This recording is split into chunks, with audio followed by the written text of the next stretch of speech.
kuri live abantu baraza baravuga ngo ibintu birakomeye cyane ngo barashwanye mu buryo bukomeye cyane ntabwo ngewe nigeze mbikurikirana wenda ngo mbimenye sinzi wenda niba we hari amakuru bifiteho kugira ngo bashe kuba bidusangiza cyangwa se duhamagare Muyango cyangwa Brian kugira ngo dushyireho umucyo kuri kintu icyo nzi cyo umwe nabo muri bo abo twahamagara burangiye ntabwo nyakunda kuvuga abantu batari tayari kuvuga ibintu byabo batanatubwiye kereka nimba bari tayari bo umwe akaza akavuga ibyabo cyangwa akavuga ibiri ku ruhande rwe ariko buriya nimba ihari turebana mu minsi ibiri cyangwa itatu buriya baraza kuza n'abadukurikiye babyumve buriya nimba bihari biratuza kubimenya gusa ibya beef nanjye nabyumvishije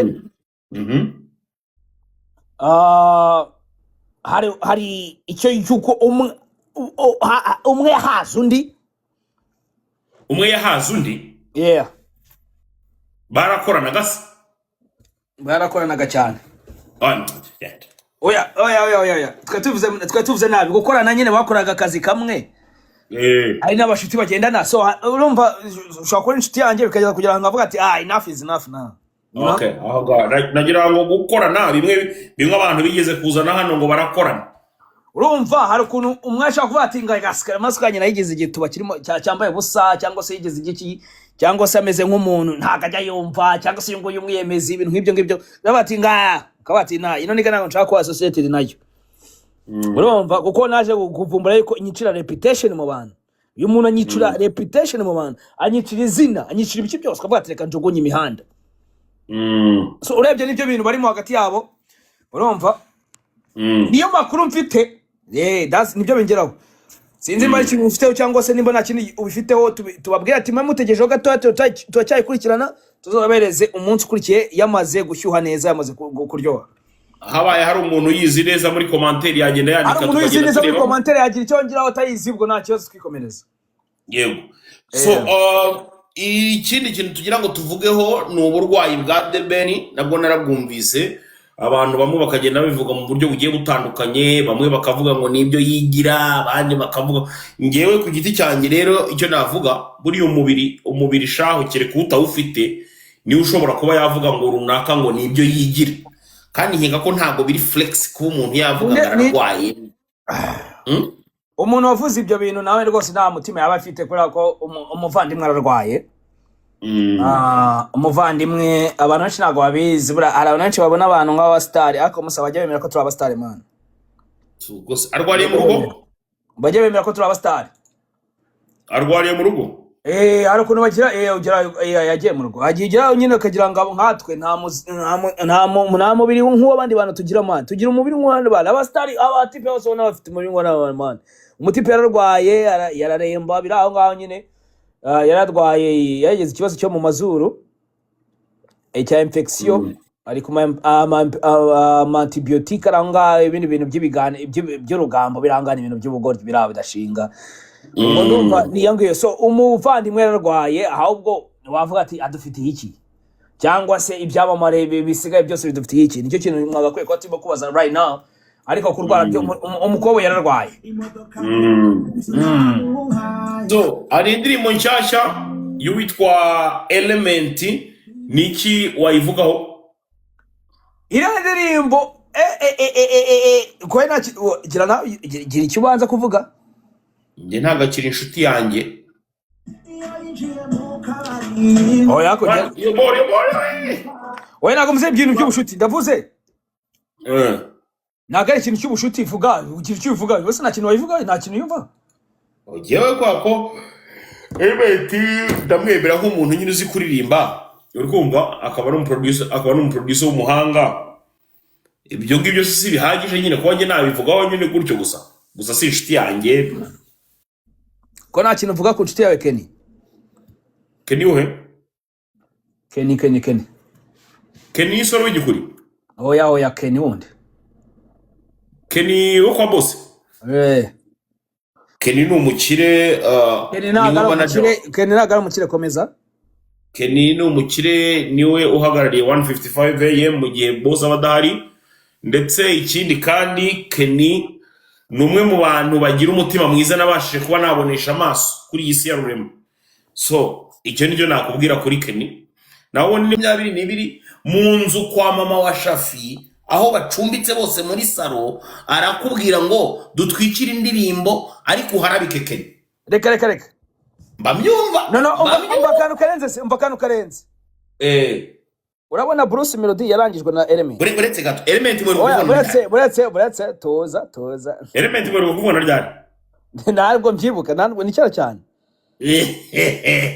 Kera hashize for your information. Aryamye muri salo kwa mama wa Shafi. Baje kutwumva. So dukomeze. Your information aryamye muri salo kwa mama wa Shafi. Dukomeze. Yaza ko umuhanzi w'igitangaza akagombye kuba ari muri hoteli. Genda gake. Ntabwo nakunze ko mvuga bino bintu. Tuza. Coach Gael ari he aka kanya? Ntabwo ari mu kazi. Hehe. Ari mu kazi muri Amerika. Zambia. Ari muri Amerika. Zambia papa. Ari muri Amerika. Zambia my brother. Urumva? No kaza kukunze kuri. Ikintu tutazareka kuvuga ni live. Tuzajya tuvuga ibintu byose. Buretse ngubwiza ukuri rero for your information. Sibyo? Ntago bizarenga mu kwezi kwa gatandatu. Uwitwa Coach Gael atarageza i Nyarugenge imodoka y'ibihumbi 800 by'amadolari ya Amerika. Nibiramuka bitabaye do. Hold on. Nzahita mfitiye. Buretse gatoya. Indi uzagura imodoka y'amadolari 800? Ibihumbi 800 y'amadolari ya Amerika. Warinde? Coach Gael. Coach Gael azagura indirimbo y'ibihumbi 800 y'amadolari. No. Agiye kumanuka n'imodoka y'ibihumbi 800. Kwanza ubiri mu bwato. None se umva ngwese afite yangahe? Inde. Wa mukire wawe wandi nanjye kuvuga byabe wa mutipe avuga nanjye gushyiramo umuntu nashatse kuvuga. Bazili. Bazili afite angahe? Bazili nawe ni igikoko. Ari Bazili na Coach Gael afite amafaranga. Wabugiye kungohanisha abakire ntabwo.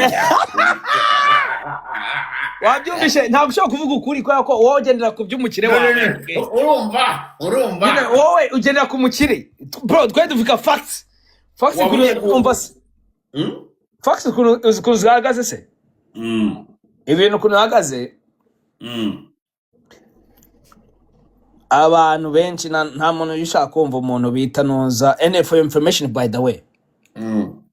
Urumva so ino ndirimbo yagiye gusohoka ubwo bita amakuru mfite nuko bita uriya musore wawe nyine uriya nta nabwo aramukire umwita umukire ko umukire wawe uramuzi umukire wawe no Element uryamye muri salo kwa Bashafi kwa mama Shafi. Element ntago ari kumwe na Shafi. Ubwo umukire wawe bamwita Kenny. Ako naramwandikiye umukire wawe naramwandikiye Element mugana ari umuntu wanjye uvuye aho ngaho gusanze muri salo. umukire wawe uramuzi. Umuhungu wawe ku mugoroba bamwereza ka blanket. Umva. Umukire wawe uramuzi. Urimo urashaka kunjijisha. Oya, umukire wawe uramuzi. Guys, munarushaho kugenda mukandakandeho abandi mutapinga screen. Mwari izo ndirimbo mwana. Izo ndirimbo. Umva umwe kuri station yagaze urumva. Station Element uryamye muri salo kwa mama Shafi. Reka. Iwo bita Kenny. Ndabivuga nkanjye ku giti cyanjye. Ntavangira amategeko cyangwa se wenda inzego zibishinzwe cyangwa inzego zibishinzwe z'ubugenzacyaha n'ibiki. Ngiye nkimara kumva uwitwa Eric Semuhungu ikirego cy'ukuntu bimeze uko mbyumva numva zafungurwa. Ati kubera iki? Ngabahungu baragiye ati kubera iki nibyo nambivuze nanjye. Ngabahungu baragiye baravuga ngo Eric Semuhungu ngo yajyaga baswera ngo umwe ngo yamusweye inshuro 20 undi ngamuswera inshuro ngo 15. Bro, niba umuntu yaragusweye inshuro zose utarabivuga ukajya kubivuga ari uko gusweye bwa nyuma nakubwira ngo taha toka uwengereza ko na mimi nikare kwangu urumva ukabona karego ujya kureka kandi utari igitambambuga ubwo se urumva nyine bitamaze kwikemura already urakoze cyane tubanze nkushyigikira umaye ijambo ndavuga ngo ijambo Eric Semuhungu ikintu abanyarwanda bagomba kumenya turagira ku byo bamushinja batamushinja icya underage ntago kirimo yego nta underage urimo nta underage tavuyemo dukomeze yego so nukuvuga ngo rero uwitwa Eric Semuhungu ejo cyangwa se ejo bundi imihanda turaba tumufite neza cyane nta kibazo abajyaga bamusengera bavuga ngo noneho ngagiye guhura ngo nagihadi umutinganye ngo hakurya ndakeka ko mwamaze kumva ko ibintu byigaragaza kandi ibindi twongeramo of course Eric ni umunyamakosa twese turabizi Eric ni umunyamakosa natwe turakosa Eric yakoze n'ibyaha nimba yabikoze azabihanirwe ntago amategeko rwose azamurebe gusa icyo twemera cyo ntago yafashe umwana uri underage nabo basora amakuru mfite ngo bamwoheje ubutumwa bamubwira yuko ngaramutse na roya we ngo yuko ngaramutse burango yishyuye ibiceri umubare barawumubwiye ibi biboro bagenda bakanababwira ati bakavuga ati ibiboro twabivuze twasaze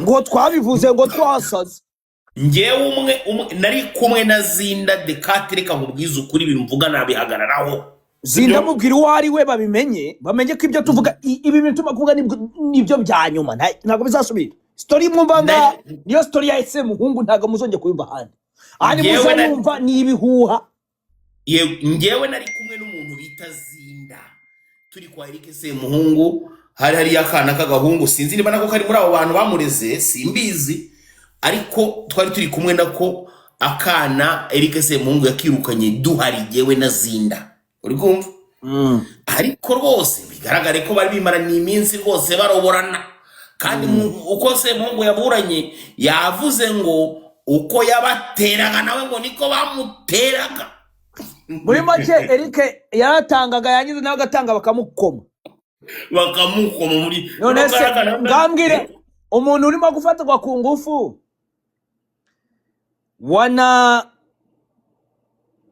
wanagizwe ku ngufu ni gute yakubwira ati ntera nanjye ngute nose urimo gutera gute kandi nagufashe nini ngure nanzi ko ninkure kureta wiruka ugataha iwanyu mu rugo nawe yumvaga ubutamu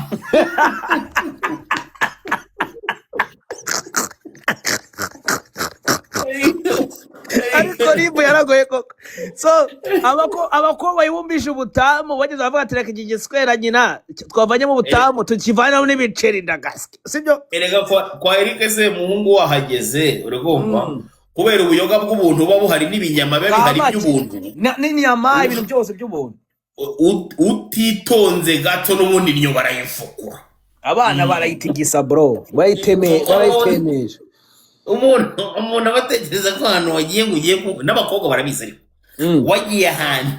wagiye ahantu guciringa urumva ubuzi neza ko umuntu k'ubuyoga uri muranywa byanze bikunze ari umuntu uza kuza kugusohozamo Eric Semuhungu rero ngo byarangiraga n'ubundi bagiye kwiryamira bahuje urugwiro nta ufasha undi ku ngufu wenda habaye nyine kwikundira amakuru mfite arakuntu ngo mwajyaga muvuye ngo za Green Lounge ariko umusa ubundi wagiraga hari ahantu byaje kuko oya buretse bya Green Lounge bubiretse utanjije hamwe biciye umuntu nyine urumva handi Philipita ajya acuranga Philipita none Philip man ukurangira kwa Philipita uzakuvuga iki mbwira okay dukomeze urumva hari umunsi ngo mwasokanega iwanyu we nawe iwe nako ngo yagusindishije ariko nabaga nzi kuri misiyo ya danje wari ugiye kureba iyo bibera naho bitabera hari ikintu bigeze ubona nanjye se ashaka kunkora oya ntabwo yagukoze ntabwo yize arambura ukuboko yashakaga akuntu umwanya amusangira utuntu tw'utuyoga akagushyira kuri Snap kugira ngo yerekane yuko nyine ariko urumva yashaka gusunika narrative kandi narrative ntujye yigendera mu gihe ugenda amaso uramenye narimubwiye ndamubwira ni wo kabyara wegere ko uzagendere kure inza no kugira amahirwe ng'abantu bangana nkatwe ntakora ega buriya bari abantu nabo bagira abantu agusuga nkanjye koko sinzi pe ariko njyewe rimwe dekatika nkubwire nigeze gushaka kwihengeka ahantu nihengekanya umwana aba bana b'abakobwa benshi basigaye barahindutse uravuga aba bakobwa n'abakobwa barahindutse noneho umwana agiye gutangira kuba ayinyunya gake gake numva yashatse kuzana n'utuntu tw'udutoki nanjye ngabe nkora njomba mbi intoki gake gake uzi ibintu nakoze nahise nterera akaguru gutya nahise mushinga ivi bene amuzuru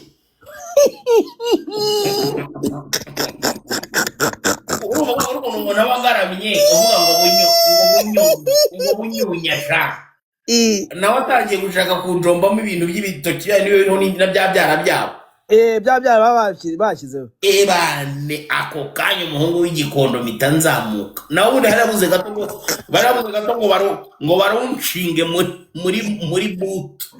Okay, dusoza ibya Semuhungu. Amakuru ongera yasubiza niho yatangiye. Amakuru dufite nuko nkuko ubwo witegura kuhita ujya kuri topic ya kabiri. Amakuru ubwo dufata yuko Eric Semuhungu